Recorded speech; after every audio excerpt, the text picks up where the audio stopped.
Welcome to the New Arrivals Road Safety Programme. This has been developed by VicRoads and the Transport Accident Commission. The training is brought to you by the Wimmera Development Association and the Driver Education Training Services. My name is Sarah and I will be your presenter for today.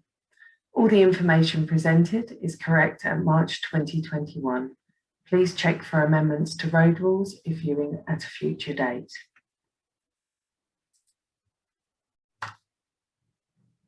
Welcome to session 3, Getting Around Safely, number 2. In this session, we'll be focusing on sharing the road with vulnerable road users. This includes pedestrians, cyclists and motorcyclists, driving on freeways and toll roads, sharing the road with trams, buses and trains at railway crossing, and driving safely in rural areas with key risk factors, and also where to find additional information and help. Driving on freeways and toll roads. When entering a freeway or toll road, you must give way to all vehicles already travelling on it. Drivers should try to match the speed of traffic up to the signed speed limit on the freeway or the toll road as they are entering. On some freeway or toll road entrances, there are traffic lights which control how many vehicles can enter the freeway when traffic is heavy.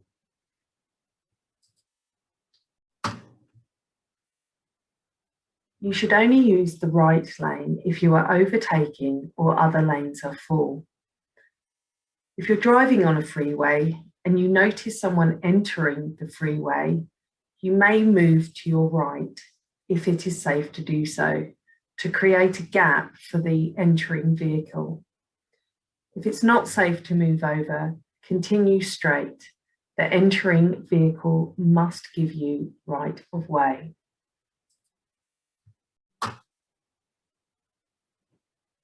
Stopping in an emergency on a freeway or toll road. You're not allowed to stop on a freeway unless it is an emergency. If you do need to stop, it must be in the emergency lane. This video is going to take us through what to do when you need to stop in an emergency on a freeway.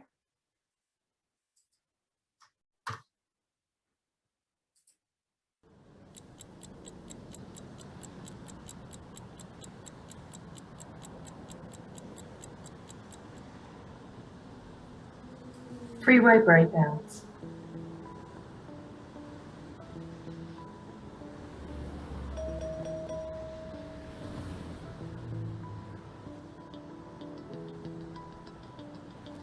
Move vehicle to safety. Move your vehicle to the nearest emergency lane or the side of the road if possible if you are breaking down. Turn your hazard lights on. Call for help. Call roadside assist after switching off your engine and then call VicRoads Incident Response on a 13 11 70. Always wear your seatbelt when waiting for help in the car. Exit the vehicle safely. If you must leave your vehicle, use caution and exit safely. Stand safely. When exchanging details after an accident, stand as far from the road as possible and never in between vehicles. Never try to cross a major road on foot. VicRoads responds on average to 150 to 200 breakdowns per month. Take the time to regularly check the obvious things in your car like water, oil, petrol and tyres. Also make sure your car is safe for weather conditions and check your tyres and windscreen wipers. Breakdowns are prevalent on hot summer afternoons when vehicles struggle to cope with the heat. Motorists should adapt their driving to the weather conditions. Be patient, pay extra care, turn on your headlights if visibility is poor, and leave at least 2 car lengths between you and the car in front.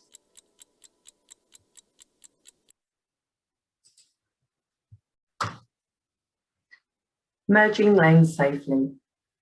An important part of driving on freeways, toll roads and other multi-lane roads is being able to merge and change lanes safely. This video will take us through some more details about merging lanes safely. These videos will take you through some common road rules that you need to know. Merging lanes safely. Merging and changing lanes can sometimes seem to be a stressful task. Learn these 2 simple rules to make it easier. Whenever you change lanes from one marked lane to another, you must give way to vehicles already in that lane or line of traffic. This includes merging into freeway traffic. Indicate and change lanes when there is a safe gap in traffic.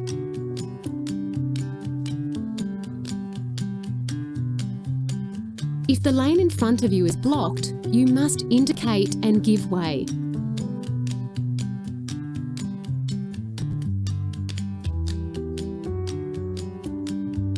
Zip merging is when 2 lanes of traffic merge into one on a road where there are no lane markings. You must give way to any vehicle which has any part of its vehicle ahead of yours.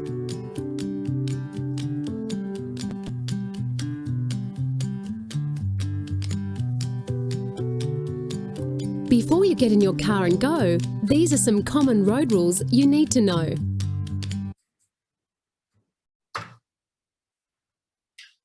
Sharing roads with trams. You may not have experienced trams on the road before, but it's important to know how to share the road safely with trams when driving in Melbourne. This video is going to take us through some of the details of that.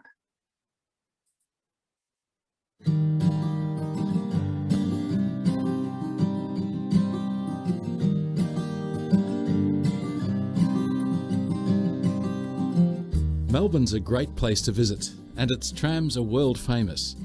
But it's important to know how to share the roads with trams when driving in Melbourne. By observing the road rules when driving, you'll help to keep our roads safe and reduce delays to trams and their passengers. By transporting thousands of people every day, Melbourne's tram service helps reduce congestion on our roads.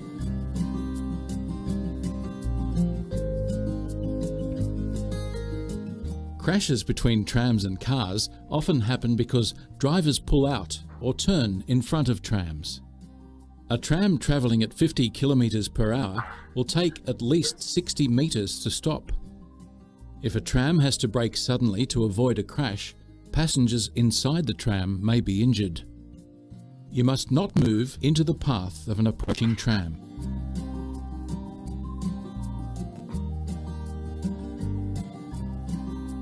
Be alert around tram stops for passengers getting on and off trams. At a tram stop, drivers and cyclists must stop level with the rear of a stationary tram until the doors close and passengers have cleared the road. If you're alongside a tram when it stops, you must also stop. Once the tram's doors have closed and all passengers have cleared the road, you may proceed at no more than 10 kilometres per hour.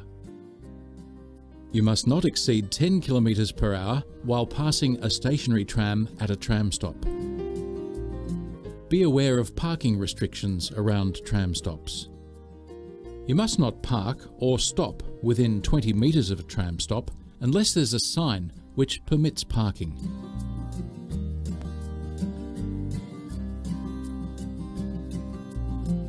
Tram stop safety zones are designed to protect the safety of passengers and are located on the road beside tram tracks. You must drive at a safe speed to the left of a safety zone. Tramways are for trams only. As well as overhead signs, tramways have raised dividing strips or 2 yellow lines beside the tram tracks. You must not drive in a tramway except to avoid an obstacle and provided you do not delay a tram. You must not drive in a tramway.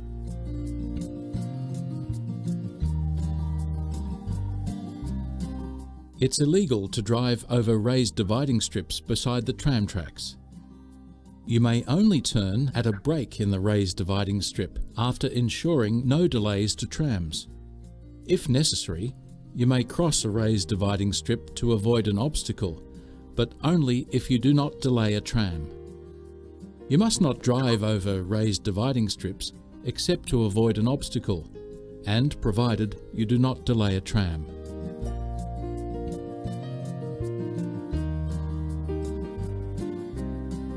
Tram lanes provide priority for trams. They are marked with signs and a solid yellow line beside the tram tracks. Some tram lanes are full-time and operate 24 hours a day, while others are part-time and only operate during peak times. Some part-time tram lanes also have flashing electronic signs and road markers. You must not drive in a tram lane except if it is necessary to turn right or to avoid an obstacle. You may only drive in a tram lane for up to 50 metres to turn right or to avoid an obstacle, and provided you do not delay a tram.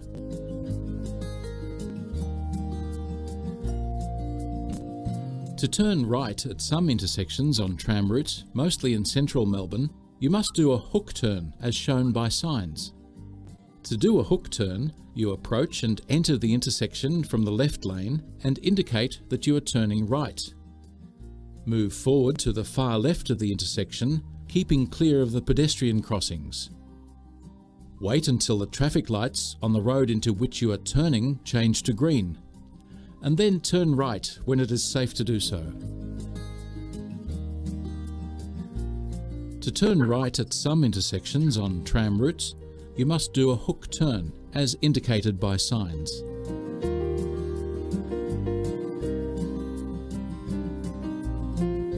It is illegal to make a U-turn across a solid line in the centre of the road.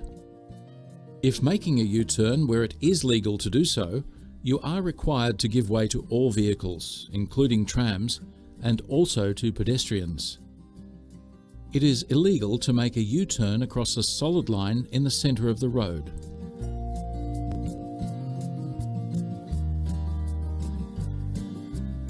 Take care at roundabouts. Trams always have right-of-way from all directions. You must give way to all trams at roundabouts. Double parking is illegal and often delays trams by forcing other cars to drive on the tram tracks. It is illegal to double park. Trams reduce the traffic on our roads and contribute to a more sustainable transport network. These road rules exist to reduce delays to trams and their passengers, and for the safety of all road users.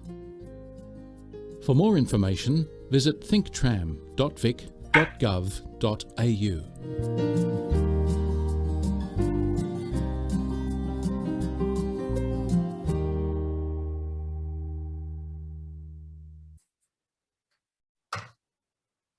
Passing or overtaking trams.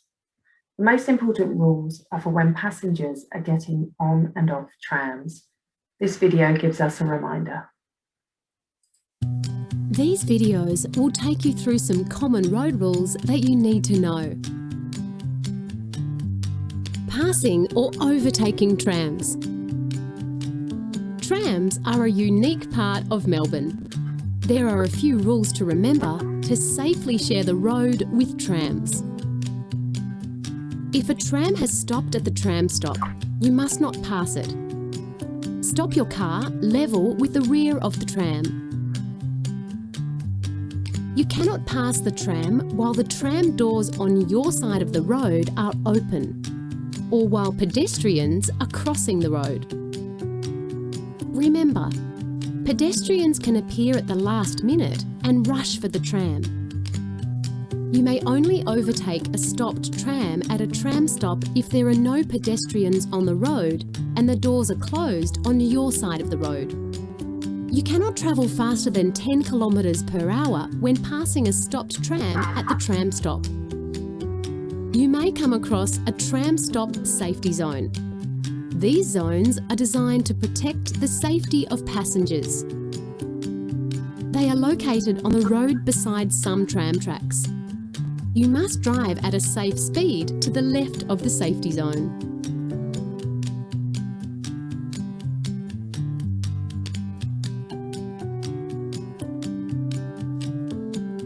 Before you get in your car and go, these are some common road rules you need to know.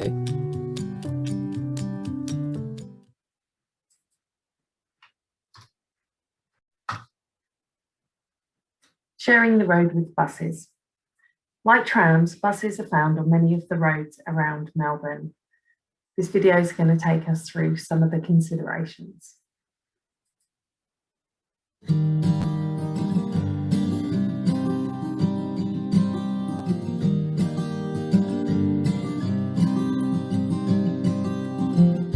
Many roads in Melbourne have bus lanes. Bus lanes reduce delays to buses and improve their reliability and travel times. This bus lane is full-time and operates 24 hours per day. You can tell as there are no hours shown on the bus lane signs. Some bus lanes are coloured red or have red sections to remind other drivers that the lane is for buses only. If you turn into a road and see that the left lane is a bus lane, you must safely move out of the bus lane within 100 metres.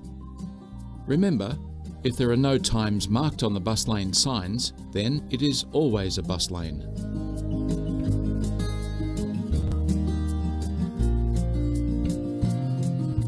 Some bus lanes are part-time and only operate during peak hours.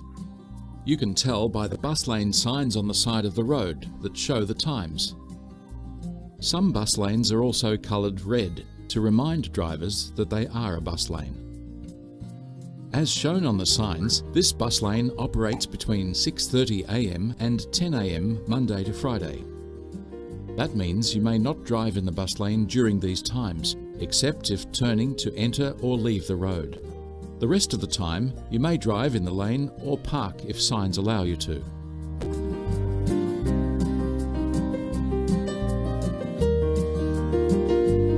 Bus lanes can be full-time or part-time, and only buses may drive in them. This is a full-time bus lane. You can tell by the bus lane signs and the letters BL marked on the left lane. Some bus lanes are also coloured red for short sections as a reminder to drivers. You may drive in a bus lane for up to 100 metres if you are turning left into a driveway or a road. Take care to watch out for buses when merging into the bus lane to make your turn. You must not drive in a bus lane except for up to 100 metres when entering or leaving the road, to overtake a right-turning vehicle, or to avoid an obstacle.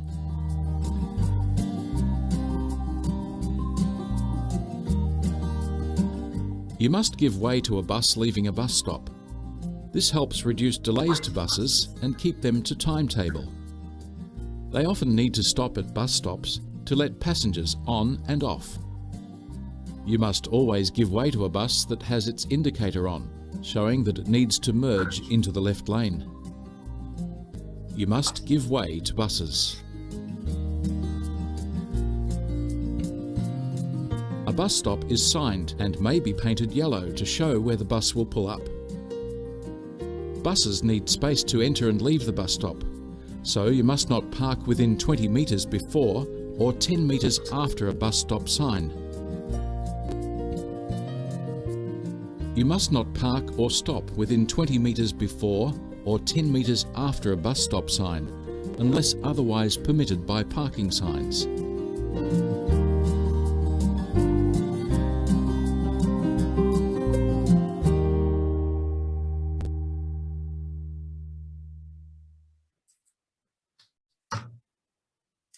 Railway level crossings. What should you do at a railway level crossing like these? As a driver, you must obey the stop, give way, and other signals on the signs. You must keep clear of the train tracks and not enter the crossing unless there is room for your vehicle on the other side of the tracks. You must not stop on an area painted with the yellow crisscross lines. If a level crossing has gates or booms or flashing lights, you must not start to cross until the signals have stopped flashing or the gates or booms are fully open.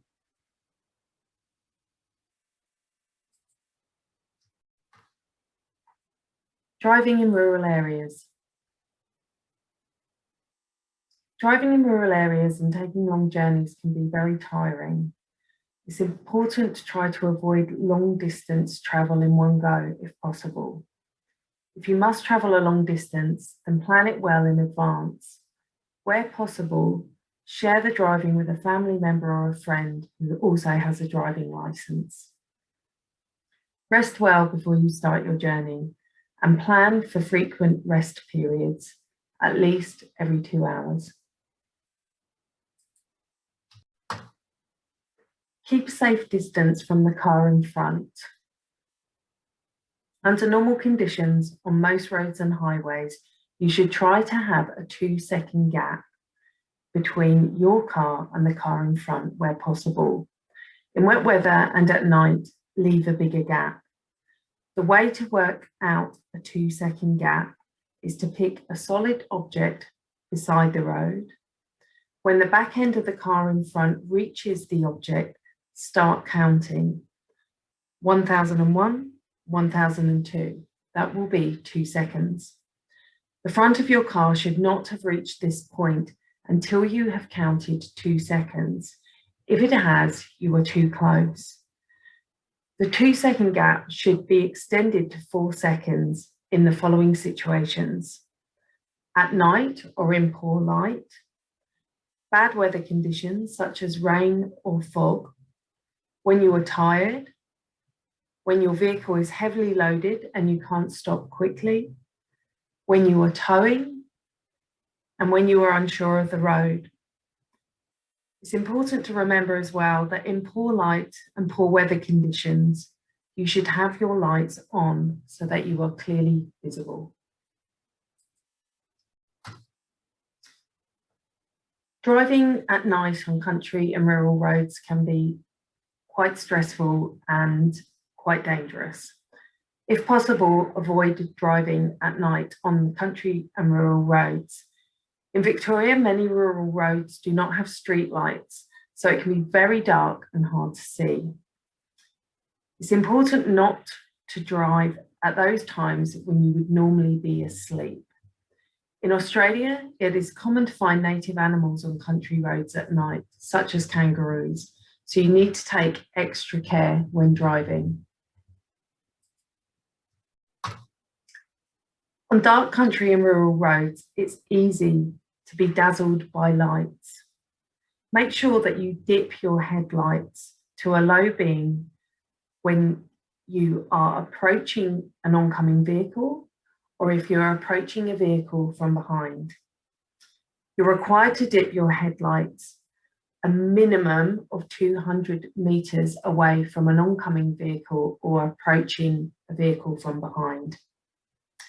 If an oncoming vehicle dips their headlights, it's a courtesy to dip yours too. If you are on high beam and an oncoming vehicle flashes you, they're requesting that you dip your lights and you should do so. Thank you for watching this presentation. For more information, please visit any of the following websites.